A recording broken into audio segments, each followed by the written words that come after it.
अस्सलाम वालेकुम, मैं हूं शाहिद हुसैन। उम्मीद करता हूं आप सब खैरियत से होंगे। मेरा यूट्यूब चैनल और फेसबुक पेज देख रहे हैं। जनाब 3-4 बड़ी और अहम चीज़ें आपके सामने रखनी है इस वीडियो में। निगरान हुकूमत अब नहीं लिखना, बड़ा हुक्मनामा सामने आ गया है। पंजाब हुकूमत की जानिब से बाकायदा तौर पर जो है मीडिया को हिदायत जारी कर दी गई हैं, उसकी तफसीलात आपके सामने रखेंगे। मस्खरापन की इंतहा कर दी गई है पंजाब पुलिस की तरफ से। जो सबूत अदालत में रख रहे हैं, अदालत के बजाय मीडिया पर, सोशल मीडिया पर शेयर किए जा रहे हैं, लेकिन अदालतों में मुसलसल उनको रुसवाई का सामना है पंजाब की पुलिस को और प्रोसिक्यूशन को। उसकी तफसीलात और बैकग्राउंड उसका सामने आपके रखेंगे। इसके अलावा शहबाज शरीफ साहब वज़ीर आज़म पाकिस्तान तुर्की के दौरे पर है और वहाँ पर आमू के चर्चे शुरू कर दिए गए हैं। आमू के चर्चे के किस तरह किए हैं, कैसे किए हैं, उसकी तफसीलात भी आपके सामने रखेंगे। एक बार फिर एमक्यूएम ने मर्दमशुमारी को मुस्तरद कर दिया है, मर्दमशुमारी को तस्लीम करने से इनकार कर दिया है और मुस्तफ़ा कमाल साहब ने कहा है, अलल ऐलान कहा है कि सबसे ज़्यादा अगर ऑपरेशन बर्दाश्त किए हैं तो वो एमक्यूएम ने किए हैं, लेकिन हमने रियासत के ख़िलाफ़, मुल्क के ख़िलाफ़, कौम के ख़िलाफ़ कोई बात नहीं की। क्या बातें की हैं वो आपके सामने तफसीलात रखेंगे। जनाब सबसे पहले बात करेंगे पंजाब गवर्नमेंट की। निगरान हुकूमत का चूँकि वक्त ख़त्म हो चुका है, मुद्दत ख़त्म हो चुकी है, 90 रोज़ के लिए हलफ लिया था, वो सब कुछ ख़त्म हो चुका है। लेकिन 90 रोज़ मुकम्मल होने के बाद हुकूमत का जो काम है वो जारी है। अब बाकायदा तौर पर ना सिर्फ अखबारों में इशारात दे दिए गए हैं, बल्कि उन्होंने बता भी दिया है कि अब निगरान नहीं लिखना। बाकी एक तरफ से अगर कहा जाए कि उनकी हुकूमत जो थी वो तो 90 रोज़ के लिए थी, 90 रोज़ की उनकी हुकूमत तो ख़त्म हो चुकी है।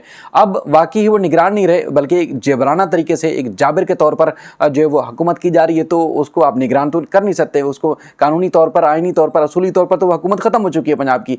तो अब इसलिए उन्होंने कहना शुरू कर दिया है कि अब निगरान मत लिखना, अब लिखना तो वज़ीर आला पंजाब लिखना, लिखना तो वज़ीर इत्तलात पंजाब लिखना, क्योंकि सहाफ़ियों की हुकूमत है। और सहाफ़ी आपको पता है कि जिस तरह आजकल अरूज पर हैं वो सहाफ़ी जिन्होंने कानून और आइन की पासदारी से हट के, जिन्होंने हर तरह की इंतहा की हुई है, यानी कि आपके एक तरफ कह सकते हैं कि कौम के ऊपर मुजालिम की इंतहा कर रखी है, वो अब इक़्तिदार में है और अब हर तरह की डायरेक्शंस वो दे रहे हैं। अब उन्होंने कह दिया है, अखबारों में बाकायदा तौर पर इश्तिहार भी दिया है जिसमें कहा गया है कि मोहसिन नकवी साहब की तरफ से बड़ा तोहफ़ा दिया गया है कौम को। अब हमें चूँकि निगरान हम रहे नहीं, तो इसलिए अब निगरान के तौर पर नहीं बोलना।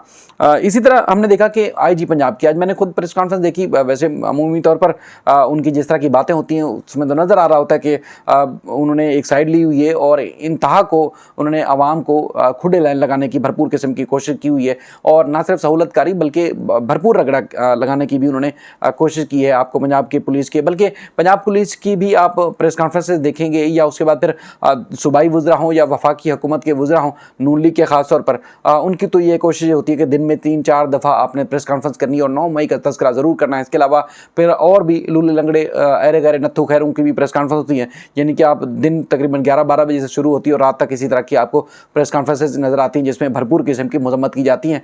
अक्सर बल्कि 100% कौम ऐसी है कि वो कभी भी 9 मई के वाक़े की हिमायत कर ही नहीं सकती। पाक फ़ौज हो या मुल्क के इदारे हों, उनके खिलाफ कभी कोई जुर्रत नहीं कर सकता कोई बात करे, क्योंकि उनको सबको पता है कि मुहाफ़िज़ हैं तो वो इदारे हैं। लेकिन अब उन मुहाफ़िज़ इदारों को इस्तेमाल कर रही है, उनका नाम लेकर इस्तेमाल कर रही हैं हमारी सियासी जमातें, पीपल्स पार्टी, नून लीग, या उसके बाद फिर पुलिस जो है वो उन इदारों का नाम लेके, उन शोधा का नाम लेके अपने जो उनके अज़ाइम हैं उनको जो है वो तहफ़्फ़ुज़ फराहम कर रही है। क्योंकि अदालतों ने हुक्मनामा जारी किया है कि इंतख़ाबात करो, कानूनी तौर पर इंतख़ाबात कराने हैं 90 रोज़ में, लेकिन इंतख़ाबात नहीं कराने। अब इनको बहाना मिल गया है कि अब किसी तरीके से वक्त गुजारना है और सुबह से शाम तक प्रेस कॉन्फ्रेंस करनी है और बार बार मजम्मत करनी है, बार बार एक ही बात को दोहराना है। अगर किसी के खिलाफ सबूत है, यास्मीन राशिद हैं या इमरान खान है या कोई भी हैं, छोटे से छोटा कारकुन है या बड़े से बड़ा एक मुलजिम है जिसने हिदायत दी हैं, जो इस सारे मनसूबा साजी में शामिल था, तो उनके खिलाफ अगर सबूत हैं तो भाई अदालत में सबूत पेश किए जाते हैं और उसके बाद फिर अदालत ही उन मुल्ज़मान को सज़ाएँ देती हैं। लेकिन मामला ये है कि यहाँ इमरान खान अगर ट्वीट करते हैं कि यास्मीन राशिद जो है बाइज़्ज़त बरी हो चुकी है, उनके खिलाफ कोई शवाहिद और सबूत सामने नहीं आ सके, तो उसका जवाब ऑडियो रिकॉर्डिंग की सूरत में जो है वो ट्विटर हैंडल से बाकायदा तौर पर पंजाब पुलिस की तरफ से दिया जाता है। यही सबूत आपको उस वक्त अदालत में रखने चाहिए थे जब दलाइल अदालत ने मांगे थे। अदालत ने अपने हुक्मनामे में खुद लिखा है कि पुलिस को जो है वो बार बार समन जारी किए गए, उनको बताया गया कि फ़लाँ मुकदमा है यास्मीन राशिद साहिबा के खिलाफ, तो जाकर तहकीकात करें, उनसे पूछगछ करें, उनसे बयानात लें, लेकिन तफ्तीशी अफसर ने ये जहमत तक नहीं की। लेकिन अगर कोई बरीयत का दावा कर रहा है या अदालत ने उनको बरी कर दिया है, तो फिर प्रेस कॉन्फ्रेंस के बजाय आपको उस फैसले को चैलेंज करना है। आपने ऐलान कर दिया है जी पंजाब ने कि हम ठीक है, हम चैलेंज करेंगे, तो अदालत में जाके उसको आपने साबित करना है कि वाकई ये मुजरिम है, इन्होंने बहुत बड़ा ब्लंडर किया है। इनकी हिदायत में ना सिर्फ एक कौमी इमलाक को नुकसान पहुंचाया गया, बल्कि शोहदा की तज़हीक की गई है, उनकी तज़लील की गई है, और उसके बाद फिर उनके जो लवाहिकीन हैं उनका भी जो है वो दिल खून का आंसू हो रहा है। और यकीनी तौर पर अगर ऐसा हुआ है तो फिर आपने अदालत में उनका जुर्म साबित करना है, ना कि मीडिया पर आके सुबह शाम प्रेस कॉन्फ्रेंस करें या सोशल मीडिया पर उनके खिलाफ अगर कोई शवाहिद और सबूत हैं तो वो रखें।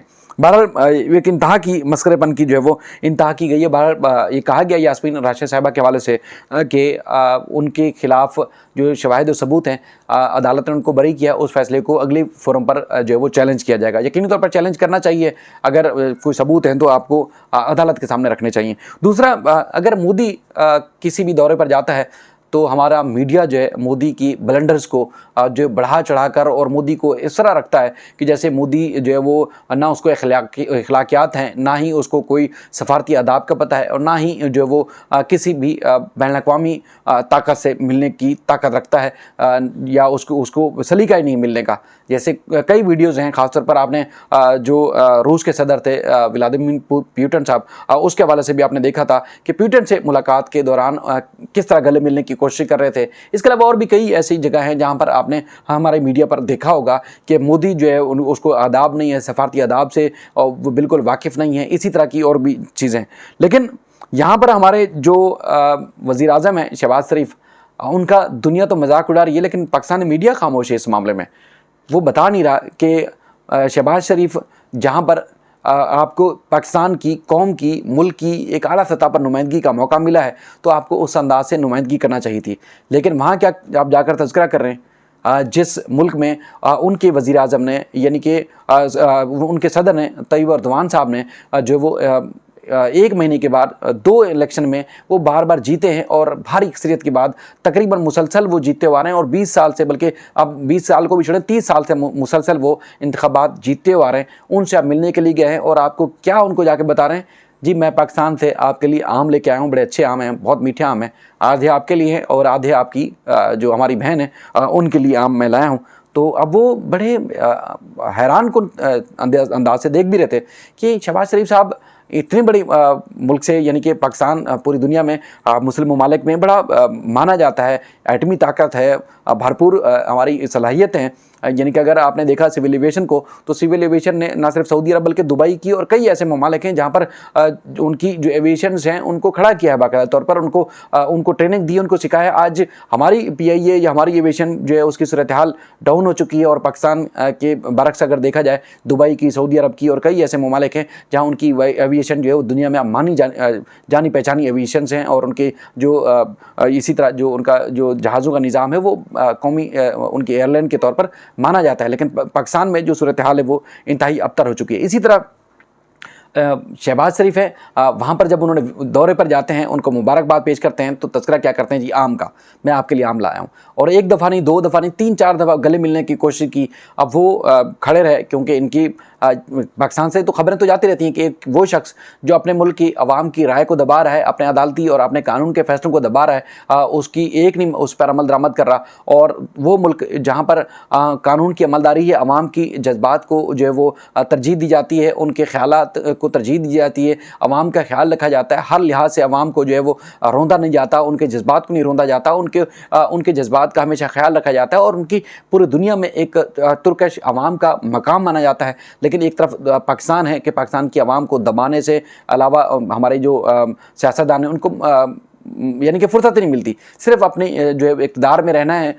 हमारी जो है वो धाक होनी चाहिए, और हमारा ही जो है वो एक जो है वो यानी कि आपने इलेक्शन भी नहीं कराने और आपने किसी नहीं करनी। अवाम अगर चाहती है कि इंतखाबात हों, इंतखाबात में आप जीत कर आ जाएँ, इमरान खान को या कोई भी जमात अगर खड़ी होती है तो उसको हरा कर आ जाए, आप इलेक्शन में जो है वो कामयाबी करें। लेकिन क्या है कि वहाँ पर जो है वो आपकी करतूत और आपके जो अमाल हैं यकीनी तौर पर दुनिया भी जानती है, तो इसलिए अगले ने आपको मुँह लगाने की जो है वो कोशिश नहीं की।